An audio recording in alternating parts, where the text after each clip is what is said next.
My son stood up at his rehearsal dinner and thanked every single person in that room. His new in-laws, his college friends, his colleagues, his wife's sorority sisters, his wife's dog walker for all I know. I found out about it 3 days later from my neighbor, who had been invited. That same morning, I called my attorney and transferred the title of his truck back into my name. That was my wedding gift to him. My name is Raymond. I'm 67 years old, and I spent 31 years driving an 18-wheeler across this country so that my son would never have to. I know every rest stop between Atlanta and Portland. I know what a February night feels like outside of Amarillo when the heater in the cab decides to quit. I know what it means to eat a gas station sandwich for the third day in a row because the delivery schedule doesn't wait for anyone, and neither does the mortgage. My back knows things my mouth has never said out loud. My knees remember every winter, every pothole, every 1,000-mile haul that I told myself I was doing for something bigger than myself. That something was my son. His mother passed when he was 11. Ovarian cancer, fast and brutal. She was here on a Thursday, and she was gone before the next one. After she died, it was just the two of us in a house that suddenly felt 3 times too large. I learned to cook, badly at first, and then passably. I learned to wash clothes without turning everything pink. I learned how to sit across a kitchen table from a grieving boy and find something to say that didn't make things worse. I wasn't a perfect father. I was away too much. The job didn't leave me a choice. But every time I pulled back into our driveway after 2 weeks on the road, I brought everything I had left back into that house. Every dollar I didn't spend on myself. Every hour I didn't sleep. All of it went to him. When my son was in high school, he told me he wanted to run his own business someday. Not drive a truck, he said, not meaning it as an insult, though it landed like one. Something of his own. I told him that was a fine thing to want. I told him to work toward it. He studied business administration at a state school, worked 2 jobs through it, graduated with honors. I cried at that graduation. I'm not ashamed to say it. I stood there in the bleachers in a collared shirt I'd ironed 3 times that morning, and I wept like I hadn't since his mother's funeral. After school, he spent 4 years working for a logistics company, learning the business from the bottom. He was sharp. He always had been. At 28, he came to me with a plan. He wanted to start his own freight brokerage. Small operation at first, build the client base, scale up. He'd done the research. He had a business plan typed up and printed, which he laid on my kitchen table like a lawyer presenting evidence. He just needed startup capital, about $60,000 to cover the first year of operations, insurance, licensing, software. I had $73,000 in a savings account. It had taken me 19 years to put it there. Every paycheck, every overtime run, every holiday shift. I didn't have a 401k worth much. I had that account and the house and my truck. I told my son to take $60,000 of it. I told him to keep careful records, pay it back when he was able, and not to worry if it took time. He sat across from me at that same kitchen table where I'd watched him do homework for years, and he looked like he was going to break down. He didn't. He swallowed it and reached across and gripped my hand and told me he would never forget what I was doing for him. I believed him. The brokerage did well, better than well, actually. Within 2 years, he had a steady roster of clients, a small team, and enough cash flow that the business was supporting itself. He paid me back $40,000 of the $60,000 in year 3, which I told him to keep. But he insisted. He said it was important to him. I respected that. Those were still the good years. He would call on Sundays. He would drive out to the house a couple times a month, and we would sit on the back porch and talk the way I'd always hoped we would talk when he was grown. Easy, like 2 men who knew each other well and liked what they knew. Then he met her. Her name isn't important.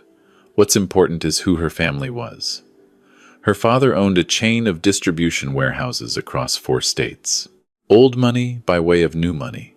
The kind of family that has a vacation house and a primary house and refers to both with equal casualness. She was educated, polished, and pretty, and the first time I met her, I could tell she was already doing calculations. Not about my son, about me. He brought her to my house for dinner. One dinner, a Sunday in the fall, and I cooked a proper meal. Pork roast, potatoes, the green beans my wife used to make with bacon and onion. I set the table with the cloth napkins. I wore a clean button-down. I was ready to like her. I wanted to like her. She was the woman my son had chosen, and that was enough of a reason. She walked in behind him and smiled, the kind of smile that doesn't reach the eyes. She looked at the living room slowly, the way a person looks when they're appraising something and finding it below estimate. Her eyes moved across the furniture, the carpet, the framed photos on the wall. They stopped briefly on my hands when I reached out to shake hers. I have working hands, big, rough, with a scar across my left palm from a loading dock accident in 2009. She shook my hand with about the same warmth you'd use to touch a stranger's umbrella. Dinner was polite and distant. She answered my questions with complete sentences, but nothing extra. She talked mostly to my son, occasionally pulling out her phone to show him something. A restaurant, a trip they were apparently planning. I asked about her family. She described them with the quiet pride of someone who has learned that describing what you have is its own language. I asked about her work. She said she was transitioning into a management role at her father's company. My son smiled at her the whole evening like a man who still couldn't believe his own luck. After they left, I stood at the kitchen sink washing dishes, and I tried to name the feeling in my chest. It wasn't jealousy. It wasn't dislike, exactly. It was something quieter and more unsettling. It was the sense that a door was slowly closing somewhere, and I hadn't noticed soon enough to put my foot in it. The visits got shorter after that. Every few weeks became once a month. Once a month became every 6 weeks or so. The Sunday phone calls started going to voicemail. When he did call back, it was brief, that hurried voice of a man between things. "Hey Dad, sorry, it's been crazy." "Yeah, everything's good." "Yeah, I'll try to get out there soon. Busy season, you know how it is." He never asked how I was doing in a way that waited for the answer. I told myself it was normal. A man in his early 30s with a growing business and a serious relationship doesn't have the same bandwidth he had at 25. I told myself I wasn't going to be one of those fathers who makes his son feel guilty for having a life. So I gave him space. I gave him plenty of it. And he took every inch I offered and then some. About 8 months after that dinner, I was at the hardware store, and I ran into a man I'd known for years, my son's old Little League coach. He asked how my son was doing. I said he was doing well, busy, growing the business. The man smiled and said, "Well, that's good." He seemed happy at the engagement party last weekend. I kept my expression even. I asked what engagement party. The man looked confused for just a second, and then the way his face shifted told me everything. He said, "Oh, I thought you would have known. Sorry, I probably spoke out of turn." He changed the subject. I let him. I drove home and sat in the driveway for 20 minutes. My son had gotten engaged. He had thrown an engagement party at some venue, invited people who knew him from Little League 15 years ago, and had not called his father. I want you to understand what that moment felt like. Not the anger. The anger came later, and it was clean and useful. What I felt sitting in that driveway was something older and softer, and much harder to carry. It was the feeling of realizing that the door you thought was just drifting closed had already shut, quietly, while you were being patient and understanding, and giving him space. I called him that night. He answered on the second ring, which surprised me. "Hey, Dad." I told him I'd run into his old coach. I told him congratulations. I hadn't heard the news. There was a pause. A careful one. "Yeah," he said. "It kind of happened fast. We were going to tell everyone soon. Just wanted to keep it small at first." I asked him how an engagement party was keeping it small. Another pause. "Dad, it was more her family's thing. Her mother organized most of it. It just kind of grew. I didn't have much control over the list." I asked him flat out, "Was I on the list?" He didn't answer immediately, and the silence was my answer. I told him I was happy for him. I told him I hoped to meet her parents someday.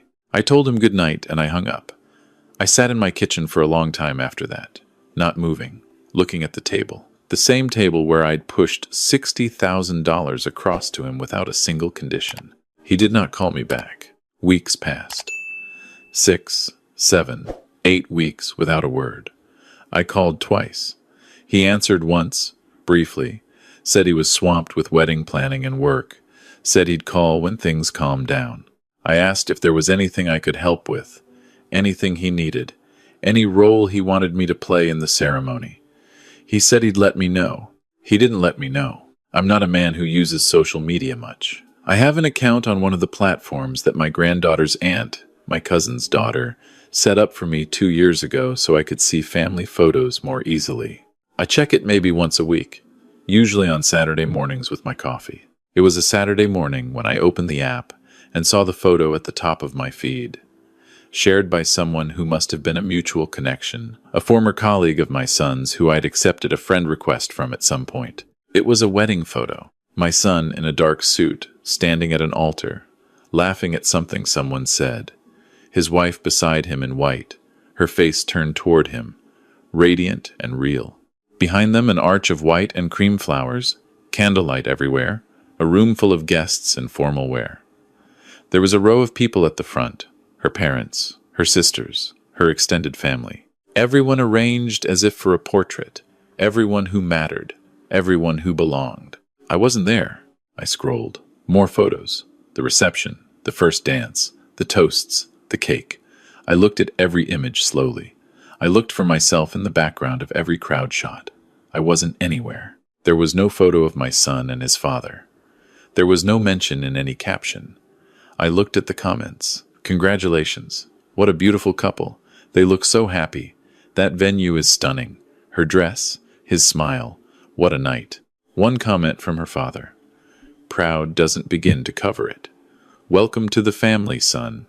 Son. Her father called my son son, and my son had responded with a red heart. I set my phone face down on the kitchen table. I picked up my coffee. It had gone cold. I sat there for a long time, looking out the back window at the yard, the old oak tree, the fence I'd replaced 3 summers ago, the corner where I used to set up a pitching net when he was 8. I tried to remember the last time he'd hugged me. I couldn't pinpoint it. I didn't cry. I'm 67 years old. I've buried a wife. I've had 2 surgeries. I've been alone long enough that I've learned the difference between grief that moves through you and grief that just settles in like furniture. This was something else. This was clarity. The kind that costs something. I want to tell you something. It's important. My son didn't forget me because he was careless. I know that now. This was deliberate. Deliberate in the same way that you plan a seating chart deliberately. You decide who belongs at the table, and you work backward from there. He made that decision. He decided I didn't fit. He decided that the version of himself he was presenting to her family, to their friends, to their world, didn't include a father with rough hands and a truck, and a working-class house with a practical kitchen table. So he quietly, methodically, over a period of months, moved me to the margins, until the margins fell off the page entirely. The hardest part of understanding that is what comes before the anger. It's the inventory. You go back through everything and you start to see the pattern, the shortened visits, the unanswered calls, the way he'd redirected me when I asked about her family, the engagement party I wasn't invited to, all of it. And you realize that while you were being patient, being understanding, giving him room to grow, he was constructing the version of his life that didn't require you, piece by piece, without ever having the courage to say it to your face. I opened the app again the next morning. I found the post. I read it again, slower. There were 146 comments. I read every one of them. There was a long post from his new wife describing the night, and in it she thanked everyone who made it possible. Her parents, her bridesmaids, the coordinator, the photographer, her college roommate who flew in from Seattle. My son had commented on her post. Couldn't imagine doing any of this without you all. I stared at that sentence for a long time. Then I got up, went to my bedroom, and opened the closet. On the top shelf, behind some old shoeboxes, I kept a metal document box that I'd had for 20 years. Inside it were my discharge papers from the Army, my marriage certificate, my wife's death certificate, the deed to my house, and a folded sheet of paper I hadn't looked at in about 2 years. It was the promissory note. When I gave my son the $60,000, I'd had my attorney draft a simple promissory note. Not because I expected him to default, not because I didn't trust him. I did it because I'd learned from 31 years of business that the kindest thing you can do in a financial arrangement is make it official. The note stated that I had loaned him $60,000 at zero interest to be repaid at his discretion. It had both of our signatures. It had no expiration date, which meant it was callable at any time at my discretion. He had repaid $40,000. He still owed me $20,000. I folded the promissory note and set it on the kitchen table. Then I went out to the driveway and looked at the truck. When my son started the brokerage, part of what made it viable in the early months was the fact that he could use my truck for local freight runs while he built his client base. I had retired from long haul by then and didn't need it for work anymore. I told him to use it. He had been using it, on and off, for about 4 years. We'd never formalized anything because it was family, and family doesn't always formalize things. The truck was registered in my name, had been since I bought it, and I'd never signed anything transferring it. I stood in the driveway looking at that truck for a few minutes. Then I went back inside and called my attorney. I want to be honest about what I felt in those days. It wasn't rage. I know what rage feels like. I felt it the night my wife died, and I sat in a hospital parking garage and couldn't make myself drive home. Rage is hot and disorienting. What I felt now was the opposite. It was cold and perfectly still, like a room where the windows have been sealed. I was calm in a way I hadn't been in months, maybe longer, because I had finally stopped waiting for something that was never going to happen. And that kind of release has its own quiet energy. My attorney is a woman I've worked with for 15 years. When I explained the situation, she listened without interrupting. When I finished, she said, "The note is enforceable. The truck is yours by clear title. There are no complications here." She asked if I was certain. I told her I was. She said she'd have paperwork ready within 24 hours. I spent that evening on the back porch. It was a warm night for that time of year. I could hear the neighbors somewhere down the block, kids playing, somebody's lawnmower still going in the last of the light. Normal Tuesday life continuing around me, while something inside me was finally, after all these months, going still. I thought about the first time I put my son in that truck. He was maybe 9, and I was doing a short regional run and brought him along on a summer day off from school. He sat up in the cab and watched everything, the highway spreading out ahead of us, the mirrors, the gauges, asking me questions about every control. He fell asleep on the way back with his head against the window and his mouth open a little, and I drove very carefully the whole last hour so I wouldn't wake him. I remembered thinking, this is enough. This right here is enough. I thought about that, and then I let it sit where it sat, and I went to bed. The next morning, I signed the paperwork. My attorney filed the promissory note demand notice, which meant my son had 30 days to repay the remaining $20,000. Additionally, since the truck had been in my possession and name throughout, and no formal loan agreement had been executed, I was within my rights to reclaim it. I arranged to have it picked up from where he kept it parked at his warehouse lot on Thursday. I did not call him first. I know how that sounds. I want to explain it clearly. I didn't call him first because he hadn't called me. He hadn't called me to tell me he was engaged. He hadn't called me to invite me to his wedding. He hadn't called me after the wedding to say, "Dad, I owe you an explanation." He had not called me for anything that wasn't about something he needed. So I decided that this time, the news would travel the same way his had. He would find out through the echo. He would find out when it arrived. My phone started ringing on Thursday afternoon. I let it ring. He called 4 times in 40 minutes. Then a text message. "Dad, what is happening? Call me." Then, "Where is my truck?" Then, "Are you serious right now?" Then a string of messages that escalated the way a person escalates when they realize the thing they assumed was permanent has moved. I turned the volume down and made myself a sandwich. He showed up at my door on Friday morning at 7:45.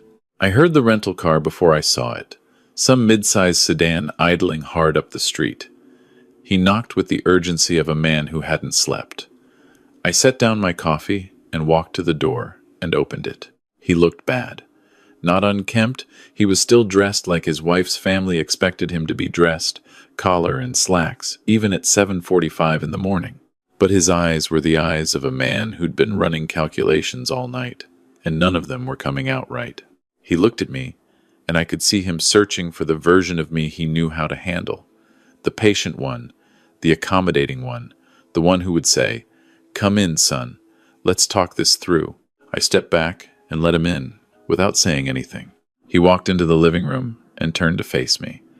"Dad, what is this?" His voice was tightly controlled, the way you control something that could shake loose if you're not careful. "I need you to explain what's happening." I sat down in my chair. I told him to sit down. He didn't sit. He stood there with his hands at his sides. "Dad, the truck is critical to 3 contracts right now. I have drivers scheduled. What are you doing?" I looked at him for a moment. I asked him how the honeymoon was. That stopped him. He blinked. "What?" I said I heard it was somewhere nice. The photos looked beautiful, what I could see of them. The venue inside the reception hall especially. A lot of flowers. He went quiet. He understood what I was saying. He pulled in a breath and let it out slowly. "Dad, I know you're upset." I told him I wasn't upset. I told him I was clear. He sat down then. Not in the chair across from me, but on the edge of the couch, perched, like a man prepared to leave at any moment. He rubbed his hands together the way he used to do when he was a kid working up to telling me something he'd broken. I hadn't seen that gesture in years, and it hit me somewhere low in the chest that I hadn't expected. "I understand why you're angry," he said. I told him I wasn't angry. He looked at me. "Then what is this?" I told him it was simple arithmetic. I had given him the use of a truck that remained in my name. I was reclaiming it. I had lent him money with a signed promissory note. I was calling the remaining balance.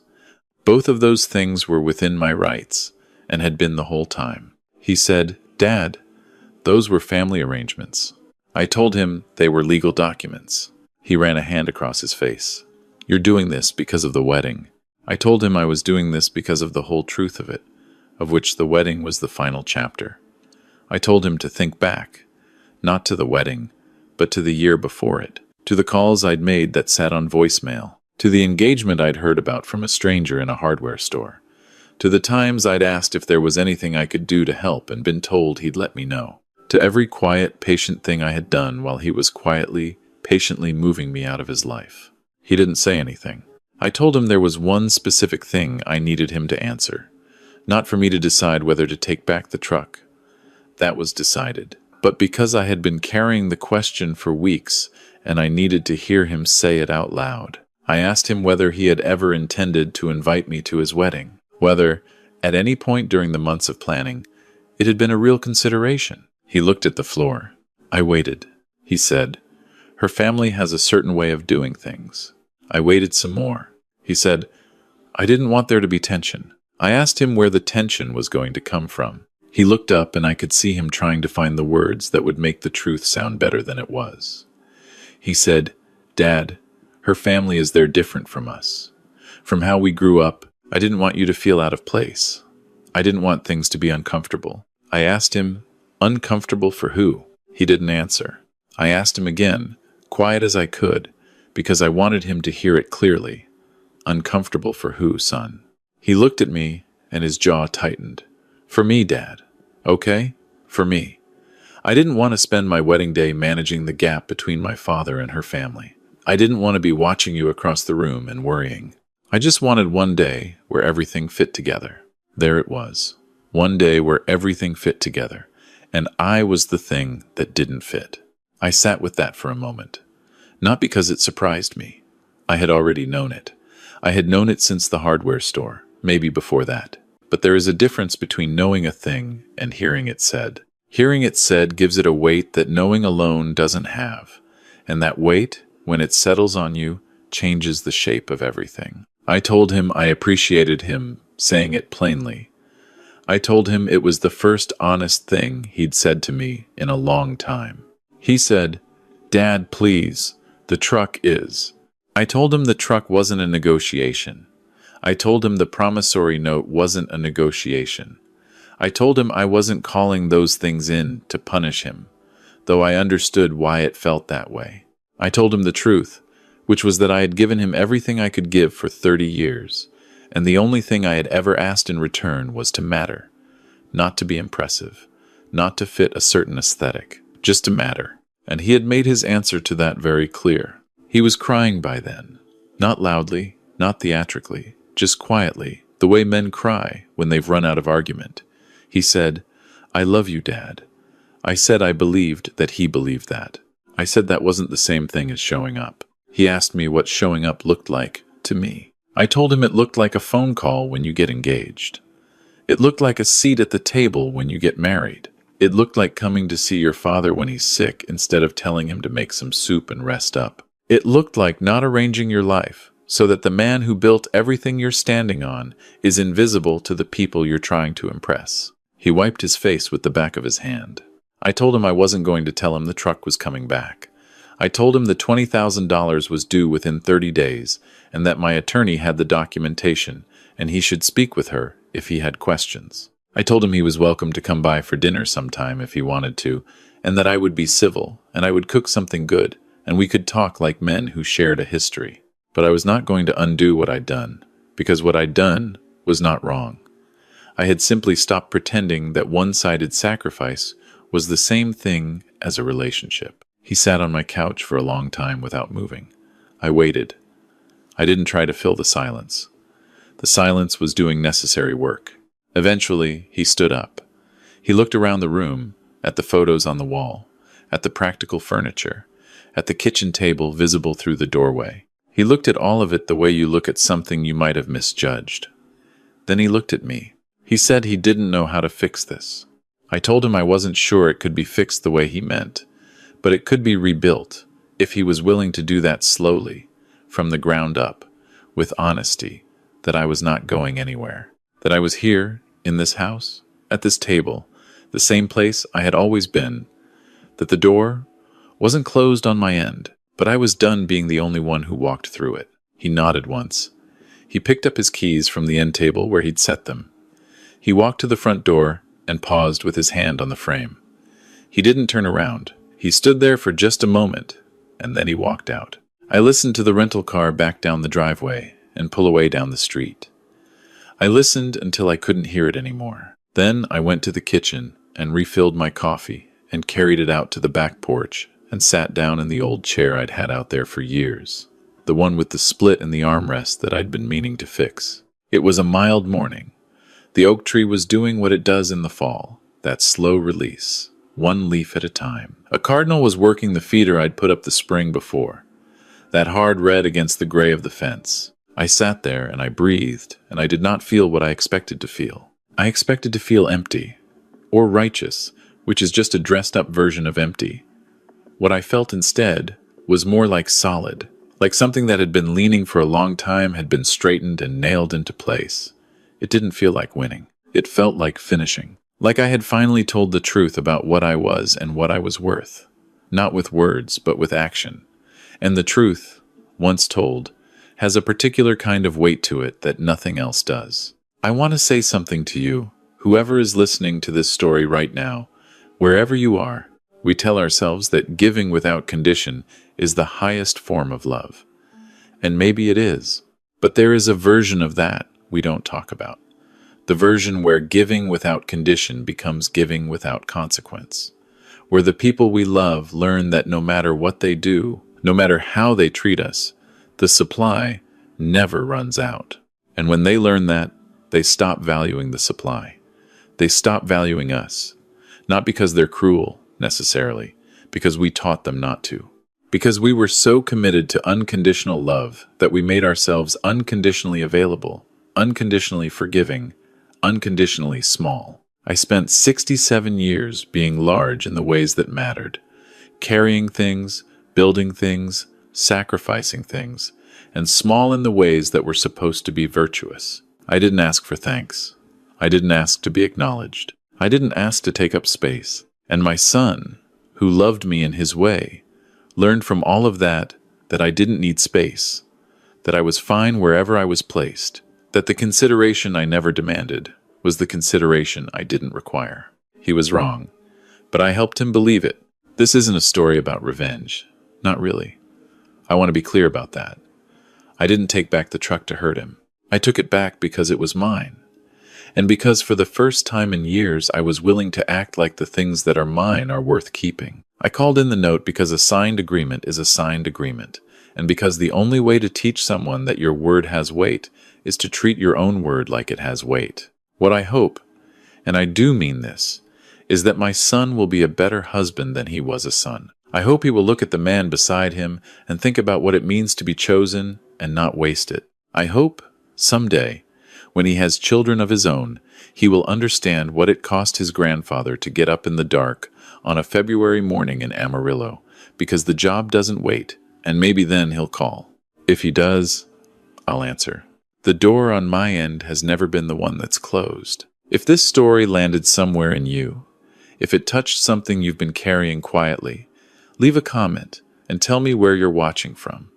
Tell me if you've been there. Tell me what you did. We're not as alone in this as it can feel at 3 a.m. And I think sometimes the most important thing is just knowing that someone else has sat in this same chair and felt this same weight and decided to stop making themselves smaller to make the room feel more comfortable for everyone else. Subscribe to Eclipse Vengeance if you want to keep hearing stories like this one. Stories about people who reached the point where enough was enough, who chose dignity over the comfort of pretending everything was fine. There are more of us than you think. There are always more of us than you think. I'll see you in the next one.